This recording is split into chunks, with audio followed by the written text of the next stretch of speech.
Jésus-Christ est ressuscité. David, dans le psaume 23, nous enseigne à vivre dans la présence du Seigneur.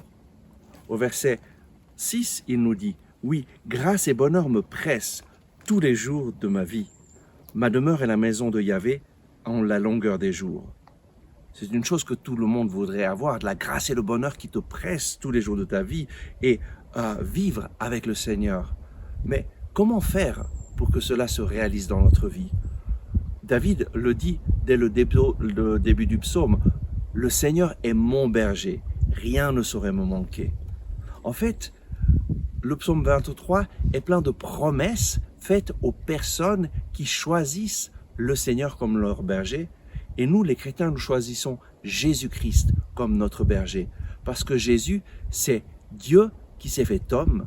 C'est la personne la plus extraordinaire qui a décidé de renoncer à tous ses privilèges pour se faire homme, venir vivre une vie sur cette terre pour nous enseigner à vivre une vie en communion avec le Père et nous enseigner ce qu'est l'amour. Il n'y a pas de plus grand amour que de donner la vie pour ce qu'on aime. Jésus a donné sa vie en mourant pour nous sur la croix. Il a payé le prix de nos fautes et il nous a réconciliés avec le Père. Et lorsque nous accueillons Jésus comme notre berger, alors rien ne nous manquera et grâce et bonheur vont nous accompagner tous les jours de notre vie. Mais qu'est-ce que ça signifie, Jésus, berger? Ça signifie que lui est celui qui me guide à travers sa parole. Ça signifie prendre sa parole en main chaque jour pour lui dire « Seigneur Jésus, parle-moi. Ton serviteur écoute, guide-moi, montre-moi ce que je dois faire. » Ça signifie aussi commencer à le remercier pour chaque détail de notre vie. Merci Seigneur pour cette belle journée que tu me donnes. Merci Seigneur pour tout ce que tu me donneras de faire. Merci Seigneur pour toutes les choses que je vois. Merci Seigneur pour cette nature merveilleuse. En fait, tu peux remercier le Seigneur durant ta journée, simplement en le remerciant pour chaque chose que tu vois, pour chaque détail de ta vie. Et alors s'établit une relation personnelle avec lui. Et lui devient vraiment ton berger. Et que Jésus soit ton berger, c'est aussi le louer, le bénir, reconnaître toutes les choses merveilleuses qu'il a fait, le remercier d'être mort pour toi sur la croix, le remercier de s'être fait homme pour toi, le remercier de t'enseigner à vivre la vie humaine. En fait, le louer, le bénir, l'adorer et le glorifier en tout temps. Et alors il devient ton berger. Et grâce et bonheur vont t'accompagner tous les jours de ta vie. C'est l'expérience que je fais depuis l'âge de 22 ans, lorsque j'ai accueilli Jésus comme mon berger, lorsque j'ai mis sa parole au centre de ma vie et lorsque j'ai décidé de le remercier en tout lieu et en tout temps. Et alors, il y a une chose extraordinaire qui se passe.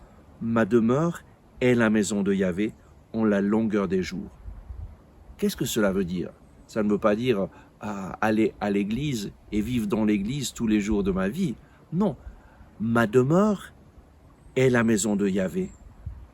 En fait, nous les chrétiens, nous savons une chose extraordinaire. Lorsque nous accueillons Jésus dans notre vie, lui vient faire sa demeure en nous et lui vient nous remplir de son Saint-Esprit et notre corps devient un temple du Saint-Esprit. La maison de Yahvé, c'est notre corps, le corps dans lequel nous allons vivre toute notre vie. Et alors notre demeure, notre corps, est la maison de Yahvé. Lui vient faire sa demeure en nous, vient habiter en nous. Notre demeure, ta demeure, tu vas vivre toute ta vie avec ce corps. Ta demeure devient la demeure de Yahvé, la maison de Yahvé. Lui va vivre en toi, tu seras conscient de sa présence et alors tu vas vivre dans le bonheur et la joie parce que tu sais que Dieu est avec toi partout où tu vas et que jamais il ne t'abandonne. Le Seigneur est mon berger, rien ne saurait me manquer. Amen. Je prie pour toi pour que ce psaume devienne vraiment ta façon de vivre. Et alors, ta vie sera pleine de la présence du Seigneur. À tout bientôt. Merci d'avoir regardé ce message. J'espère que vous l'avez apprécié. Nous mettons en ligne chaque jour de nouvelles vidéos pour vous inspirer et vous encourager. Donc, n'oubliez pas de vous abonner à cette chaîne, de cliquer sur le bouton j'aime et d'activer les notifications. Si vous avez aimé ce message, je vous invite à le partager avec vos amis. ensemble avec ma communauté, nous prions pour vous et pour votre famille. À demain.